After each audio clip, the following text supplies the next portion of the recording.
All right, it's been a long minute since I've actually done a video on this GPX TSE300, but I do still have the bike. I'm still riding the bike, and it's definitely getting used. I'm out here to clear some trails today with it. So I think I have about 150 hours on this bike.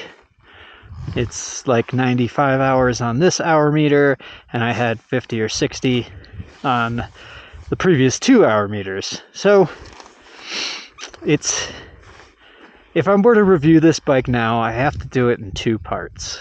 First part is the first 2 months of ownership. First 2 months of ownership, it was a crap bike. I'll just say it. So I got a bike with a bad engine, had to wait 8 weeks to get a new engine. When I got the new engine also had issues, multiple issues that required rebuilds to make it work. This is the new engine. That I had to redo a top end, did some other work on it. And since doing that work, well, that was all part one, where it was frustrating to get it working and to get it running so I could actually just use the bike. I just wanted a bike. So it was very frustrating with this bike originally. Part two is after I got everything working, I have had almost no issues. It's just been a good bike. I have not, let's see, as far as what I've changed on the engine, I changed the Bendix because I felt like it wasn't starting very well at the start. I would hit the starter and it would just whiz and make a whizzing sound, but it wouldn't actually turn the engine. Haven't really seen that issue since switching into a KTM Bendix. The only other thing I've done on the engine is a KTM clutch spring, which just makes the clutch a little heavier pull and it bites a little harder. And there's also an RK Tech head from 2019 KTM. That's it on this engine, post me redoing the top end and getting it working.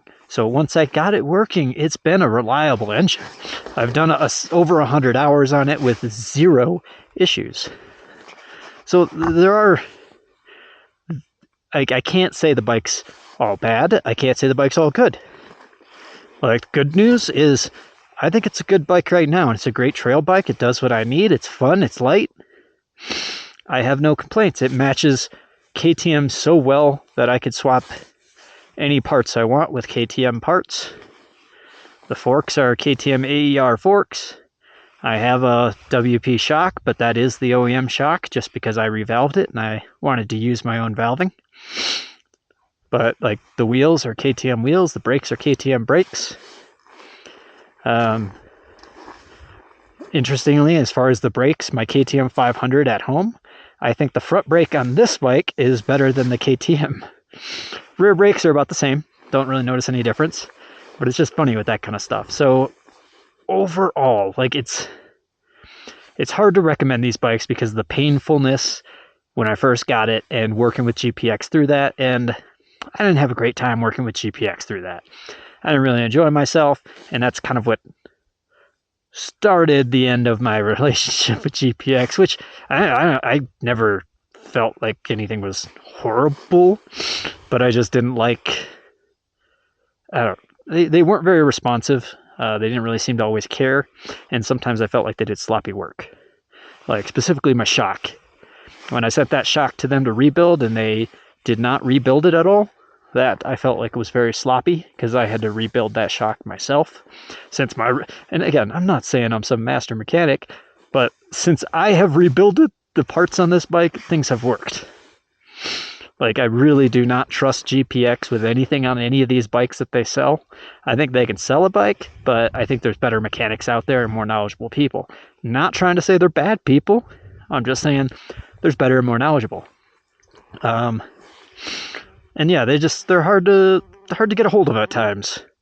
And then they sometimes get a little bitchy when you're like, hey, I've been trying to call you and contact you guys for 2 weeks. What's going on? Why can't I get a hold of you? And they're like, well, it's your fault. It's like, whoa. So anyway, good bike overall. I've got no complaints myself at this point. If you would have asked me my first season, I had a very, very, very, very hard time recommending these bikes to anyone, and I would just kind of be like, they're fine. It's fine. Like, I wasn't talking down on it, saying it was the worst bike ever, but I also wasn't telling people it was the best bike and the bike they should get. So, let's do a little bit of single track, see if we can go find a tree, and see if we can cut it.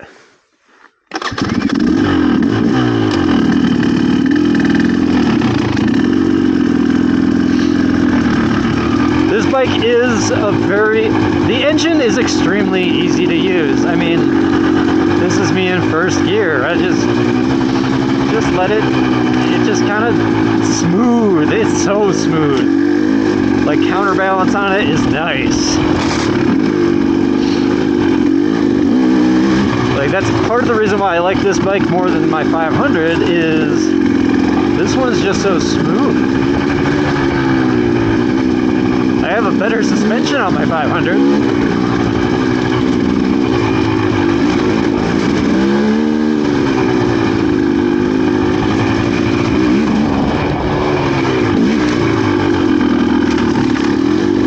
And it is dry and slick out here. It's cold. It gets dark early. I'm not gonna ride crazy, especially not with a chainsaw on the front of my bike.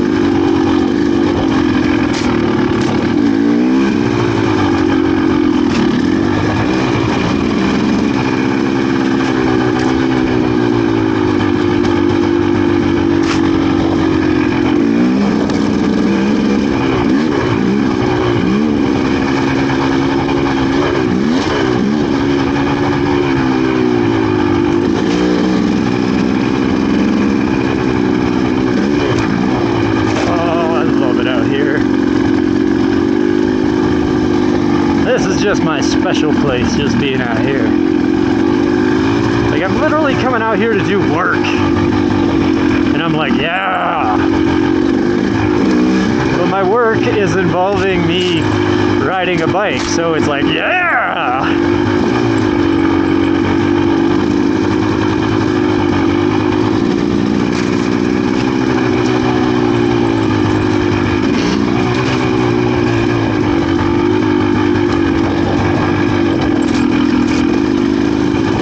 These are all two-way trails, so all these blind corners, there could be another bike.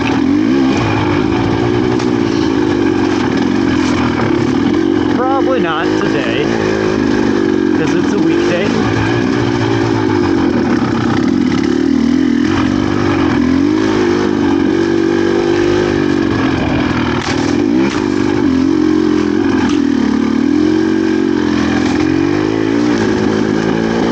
Right there, it is so smooth and soft when you want it to be off the bottom that I was just feathering my clutch going up that hill, like, nice and easy.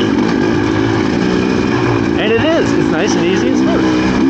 So, like, it's hard to find things to complain about on this bike right now as I ride it.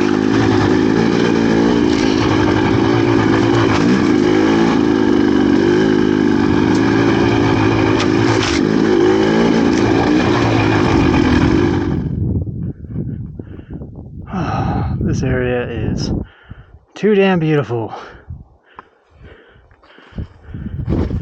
Too damn beautiful.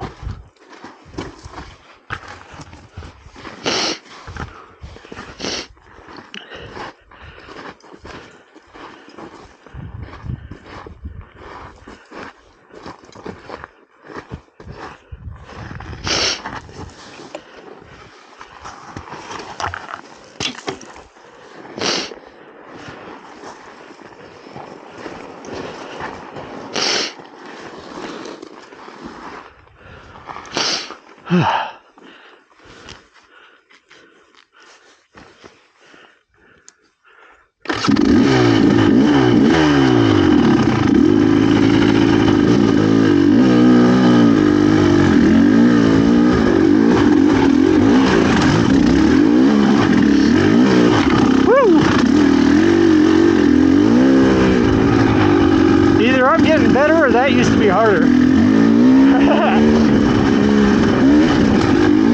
It's not that hard. It's the angle, and it's really slick right there.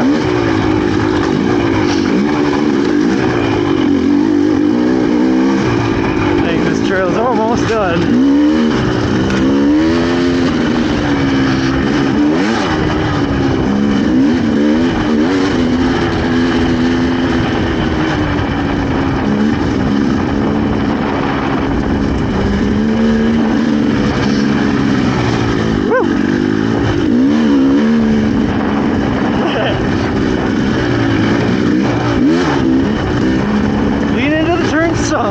But not a ton.